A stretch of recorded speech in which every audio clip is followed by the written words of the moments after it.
Faut-il encore parler du travail? Au moment où cette même Sandrine Rousseau nous dit qu'il y aurait plutôt un droit à la paresse. Alors moi, j'ai envie de parler du travail.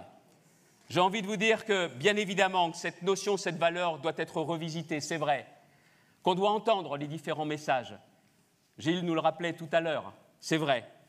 Mais je voudrais quand même vous dire, mes amis, que le ciment de la société, hier, comme aujourd'hui, comme demain, c'est le travail et c'est le mérite. C'est à partir de ce postulat que je vous propose de lancer les travaux et la réflexion de Nous France. Si je vous parle du travail, je vais vous parler avant tout de celles et ceux qui donnent du travail. Ah non, je ne vais pas parler des politiques. Non, parce que celles et ceux qui donnent du travail, ce sont les entrepreneurs. Et quelle que soit la taille de l'entreprise, quel que soit le secteur d'activité de l'entreprise, clairement, nous ne sommes pas assez aux côtés des entrepreneurs. Qu'est-ce qu'on parle bien de l'entreprise? Mais beaucoup de responsables politiques parlent très bien de l'entreprise, si tant est qu'ils aient fait éventuellement fiche de paye pour quelqu'un qui peut travailler chez eux. Moi, ça fait bien longtemps, j'ai eu cette expérience, je ne l'ai pas oubliée. Mais comme ça fait bien longtemps, j'essaye au maximum que nous soyons au contact des entreprises.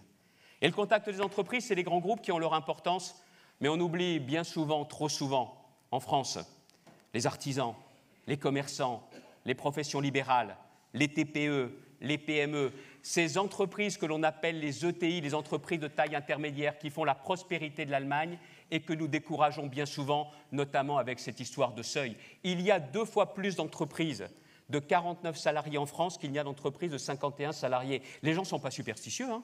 Ah non, pas du tout. Ah non, non, non. Ils ne sont pas superstitieux.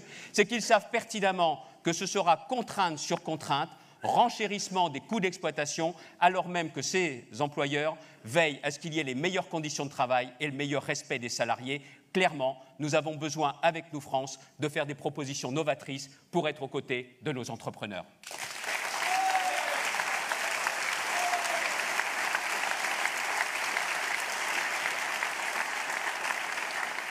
Et puis aidez-moi à ce qu'on sorte des discours. Aidez-moi, je ne suis pas un utopiste, même si nous sommes dans le département de Jean-Baptiste Gaudin à Guise. Non, je ne suis pas un utopiste.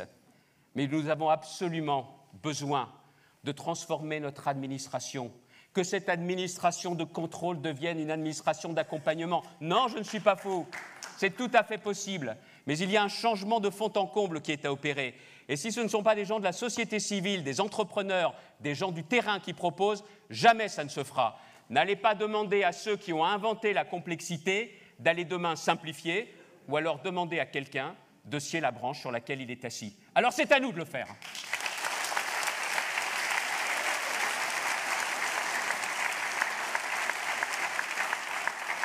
Et nous allons parler à ceux qui travaillent. Parce qu'en France, on ne gagne pas assez quand on bosse. Mais quand on peut bosser, il faut bosser. Cette phrase peut choquer, mais je l'assume complètement. Tout d'abord, le travail ne paye pas assez, il paye mal.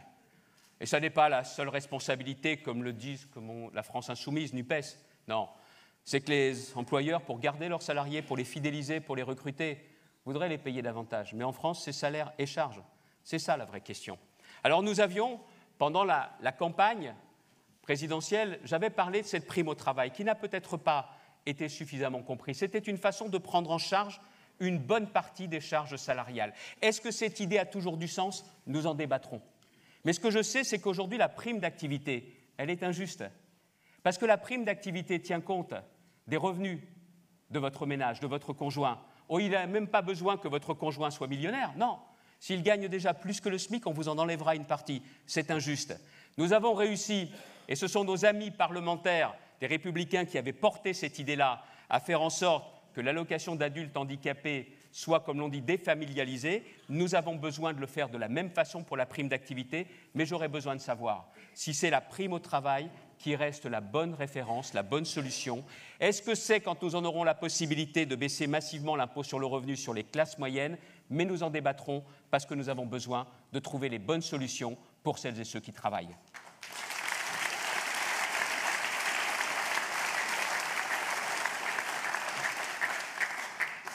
Alors, je me suis laissé dire que ce matin, il y avait eu des débats animés dans l'atelier travail. Parce que mon ami Thibault Langsade était venu pour participer à cet échange et je lui avais demandé de mettre les pieds dans le plat. Ce n'est pas lui le responsable, c'est moi. Avec l'idée de dividendes salariés. Je sais que ça heurte beaucoup, mais je voulais justement qu'il y ait ce frottement de cervelle, Bernard, c'est comme cela que l'on dit. C'est qu'il puisse vous expliquer que, dans l'esprit, si une entreprise gagne de l'argent, c'est grâce à l'investisseur, celui qui a mis son capital, bien évidemment.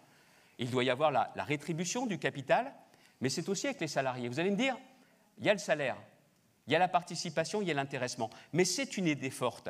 Et je veux clairement que dans les débats que nous allons pouvoir avoir, notamment dans les antennes, dans toute la France, vous puissiez donner votre avis.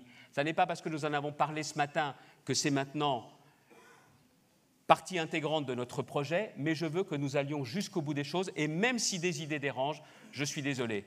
Il vaut mieux avoir trop d'idées dont certaines dérangent, que plutôt, comme beaucoup, avoir zéro idée, parce que c'est certainement pas comme ça qu'on réussira à convaincre nos concitoyens.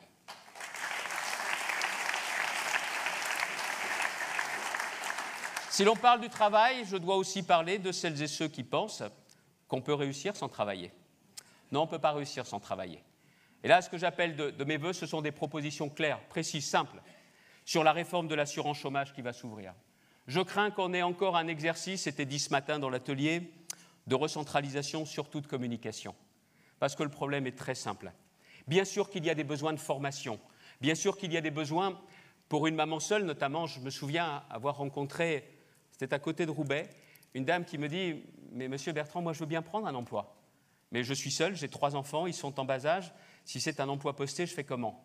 Oui, il faut faire du sur-mesure, oui, il faut tendre la main, mais la France ne peut pas rester ce pays où quand vous tendez la main, certains refusent de saisir cette main tendue. La France ne peut pas rester ce pays où on peut dire non à 5, 10 offres d'emploi et qu'il ne se passe rien. Il doit y avoir un changement des règles d'assurance chômage, faute de quoi on ne trouvera jamais de solution.